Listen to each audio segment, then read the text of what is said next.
Next question. The minimum cover in a slab should be neither be less than the diameter of bar nor less than the 25 mm. ठीक है ना, इसका answer 25 mm हो जाएगा। But अगर आप IS 456 में देखोगे, ठीक है, तो आपको क्या पता चलेगा कि यहाँ पे जो स्लैब के केस में होता है माइल्ड कंडीशन में, ठीक है ना, वो मिनिमम जो अपना कवर होता है वो 20 mm तो होना चाहिए। ठीक है, तो मिनिमम 20 mm होना चाहिए, बट ऑप्शन में 20 mm कहीं पे भी नहीं है। ठीक है, तो सेफ्टी के लिए आप क्या करोगे, 25 mm दोगे। ठीक है, तो आंसर आपका क्या हो जाएगा, सी हो जाएगा। बाकी इस टेबल से आपको ये और भी चीज़ें पता चलती हैं कि माइल्ड के केस में मिनिमम, माइल्ड कंडीशन में, और अगर आप बीम बना रहे हो तो आपको मिनिमम कवर 25 देना है। कॉलम अगर बना रहे हो माइल्ड कंडीशन में तो 40 आपको मिनिमम देना है। फाउंडेशन बना रहे हो तो माइल्ड कंडीशन में 50 देना है। इसी प्रकार मॉडरेट में आप कितना कवर दोगे, सीवियर में कितना कवर दोगे, वेरी सीवियर में कितना दोगे, एक्सट्रीम में कितना कवर दोगे, इस टेबल से आपको याद करना पड़ेगा। ठीक है, कुछ टेबल्स जो आपको हैं वो काफ़ी इंपॉर्टेंट है याद करने के लिए, उनमें से ये एक है। Okay, next. For a longitudinal reinforcing bar column, the minimum cover shall not be less than the diameter of bar nor the uh, diameter of bar nor less than the, इसका आंसर 40 mm हो जाएगा। इसके लिए कुछ provision है कि अगर आप लॉन्गिट्यूडनल बार का यूज़ कर रहे हो कॉलम में, तो उसके लिए जो नॉमिनल कवर दोगे, ठीक है, लॉन्गिट्यूडनल बार के लिए जो आप कवर दे रहे हो वो maximum is greater than maximum of 40 mm और डायमीटर ऑफ बार। ठीक है, तो जो आप नॉमिनल कवर प्रोवाइड कर रहे हो वो ग्रेटर देन होना चाहिए 40 mm और डायमीटर ऑफ बार, इन दोनों का जो मैक्सिमम आएगा उससे ग्रेटर होना चाहिए। ओके, एक प्रोविज़न और है कि फॉर कॉलम डायमेंशन 200 mm और बिलो, अगर कॉलम डायमेंशन 200 mm और उससे लेस है, और अगर रीइंफोर्सिंग बार आप 12 mm से कम का यूज़ कर रहे हो, तो आपको नॉमिनल कवर 25 mm देने की ज़रूरत है। तो ये दो प्रोविज़न आप याद रखिएगा। ठीक है ना, जो क्वेश्चन पूछा है उसके अकॉर्डिंग अपना आंसर 40 mm हो जाएगा। ये जो पहला स्टेटमेंट है। Okay, next question. The ratio of diameter of reinforcing bar and the slab thickness is, ठीक है, तो इसका जो आंसर है वो अपना क्या हो जाएगा, 1/8 हो जाएगा। ये IS कोड 456 में गिवन है। ठीक है, according to IS 456 1978 the maximum reinforcement in a column is, IS 456 1978 के अकॉर्डिंग आपको कितना मैक्सिमम रीइंफोर्समेंट प्रोवाइड करना है, तो ये 6% है। ठीक है, बट IS 456 2000 के अकॉर्डिंग कुछ प्रोविजंस हैं, वो अपन देख लेते हैं क्या क्या प्रोविज़न है। जैसे मिनिमम लॉन्गिट्यूडनल रीइंफोर्समेंट अपने को 0.8% देना है ग्रॉस सेक्शनल एरिया का।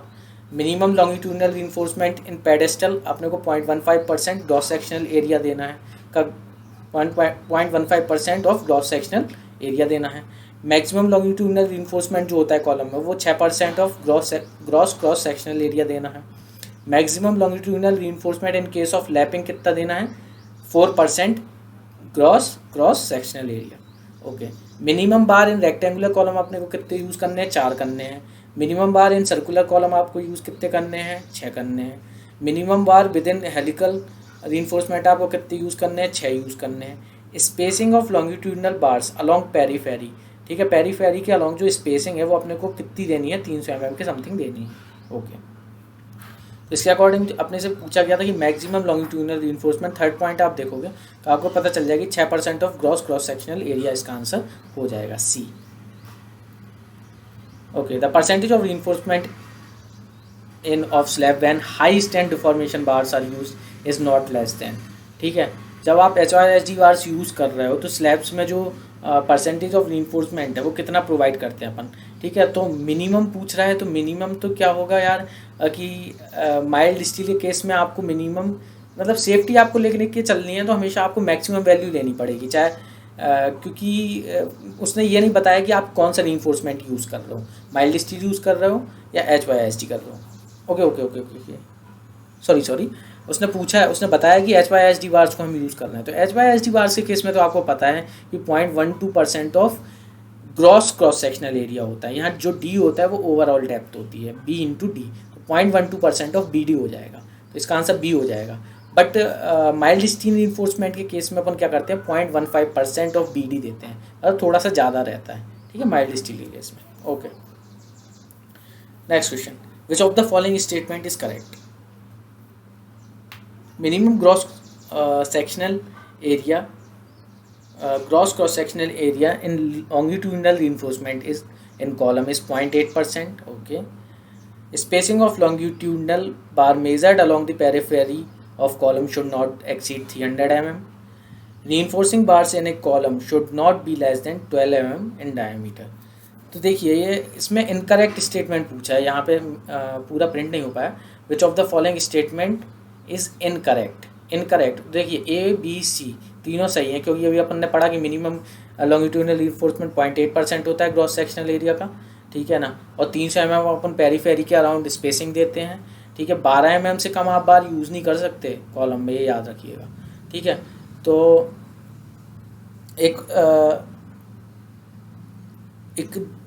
लास्ट ऑप्शन क्या है कि the number of longitudinal bar divided in circular column should not be less than. मतलब वो ये कह रहा है कि सर्कुलर कॉलम में आप जो बार्स प्रोवाइड कर रहे हो should not be less than 4. But ऐसा है क्या? नहीं, मिनिमम बार आपको सर्कुलर कॉलम में 6 प्रोवाइड करने हैं. तो इनकरेक्ट स्टेटमेंट अपना डी हो जाएगा.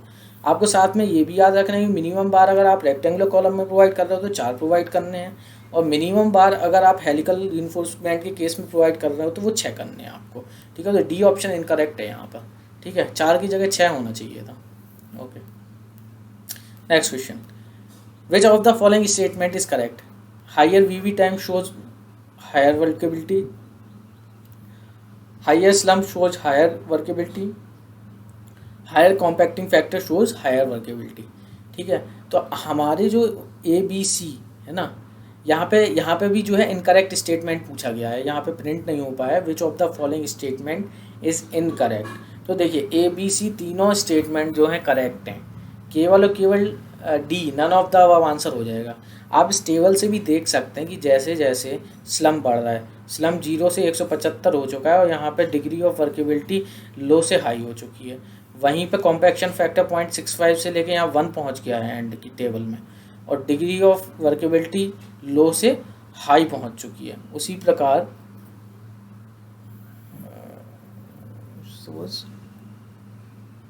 ओके यहाँ पे जो है हायर वीवी टाइम सोज लो वर्केबिलिटी होना चाहिए, ठीक है ना.